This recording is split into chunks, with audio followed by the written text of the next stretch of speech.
Have you heard the expression, he's worth his salt?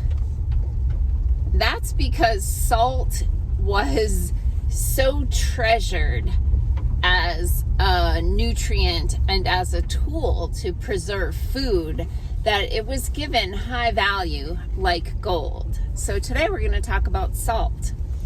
Hi, I'm Dr. Patty Barch. I'm a traditional naturopath, founder and owner of Naturally Unbridled Wellness and naturallyunbridled.com, where we focus on wellness solutions, not disease management. This is Down the Ridge with Dr. Patty, where I give you 7 to 10 minutes of holistic life and wellness information on my way to work.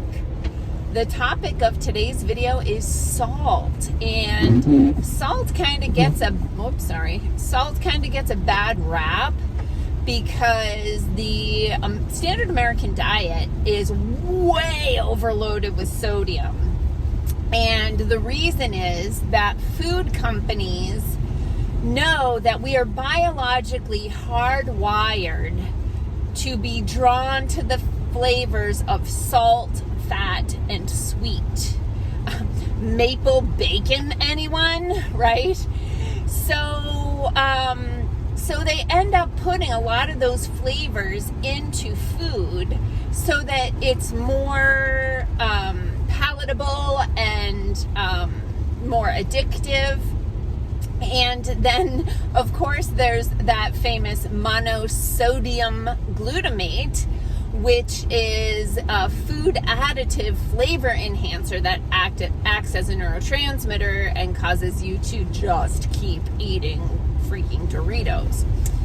By the way, Campbell's soup is loaded with MSG, and it has over 20 different names. You can look them up on the internet. So if you are eating, like a lot of your diet is processed food, prepackaged food, or fast food, even a lot of restaurant food, you're probably getting more sodium than you need, and that's not good either. Even places that seem healthy tend to have too much sodium in their food. For example, if I get food at Panera, while I'm eating it, it doesn't seem excessively salty to me unless it's the soup. I cannot eat their soup. It's so bloody salty. But I will find that an hour or so later, I cannot get enough water, right? It's just like I'm so thirsty because of all the salt. And your body will crave water and retain water to try to balance out that amount of salt there. I'll never forget, maybe 5-6 years ago, I got a frantic message from a client, and it was this time of year, it was right after Easter. She was freaking out because she had gained 5 pounds overnight.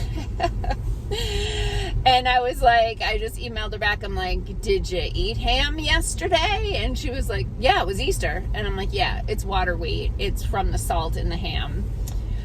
So anyway, if you do not eat a lot of prepared food, prepackaged food, processed food, fast food, then you may actually need to add salt to your food, because we need salt, we need sodium for our bodies to function optimally.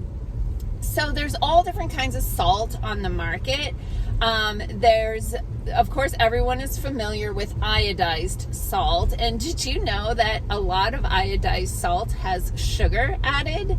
I remember staying in a hotel and going down to the continental breakfast and getting a hard-boiled egg, because there's so few things that I can actually eat at those continental breakfasts. And I went to put some salt and pepper on the hard-boiled egg, and the little packets of salt with the little red letters on it said iodized salt, and ingredients, it said salt, iodine, dextrose, or salt, dextrose, iodine. I forget exactly the order. But I was like, dextrose? They put sugar in the salt? Like, oh my God, of course they do, right? Want you to eat more sugar. They want you to eat more food.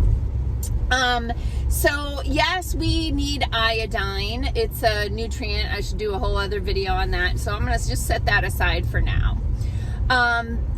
But iodized salt is really highly refined. Obviously, it's pure white, which, you know, in nature, there's not a lot that's going to be like pure white. There's going to be a conglomerate of molecules in there. So what are some of the salts that I use? So I really do like the Redmond's Real Salt. Also pink Himalayan salt. The Celtic sea salt, although I'm from Boston, so we want to say Celtic sea salt. And I just got this alder smoked black salt, which is amazing. Cooking with salt actually enhances the flavors. So if you're cooking whole foods that do not carry a lot of salt automatically, you do want to add salt to your food while you're cooking it to enhance the flavors.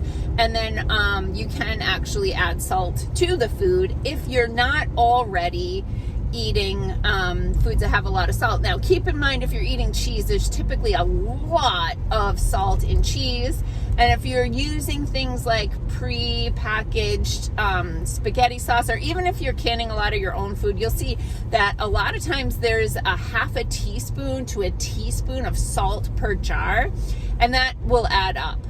So what's the rule of thumb on how much salt you need in your diet? So if you're looking at a food label and you're trying to determine if it has a lot of salt or, you know, an acceptable amount of salt, there's a little rule of thumb you can use by looking at the calories per serving.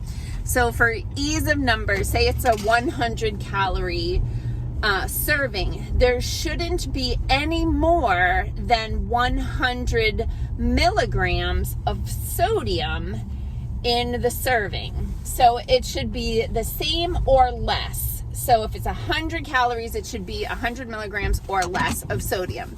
So now take the Patty challenge. Go to your cupboard, pull out a can of soup, and take a look at how many calories versus how many milligrams. Typically, there's not a ton of calories in soup, but it will have like 1,200 milligrams per serving of sodium. That's over a gram of sodium. So keep an eye on that. If you do get exposed to too much salt, like I said, cheese can be the thing for me that tends to do that.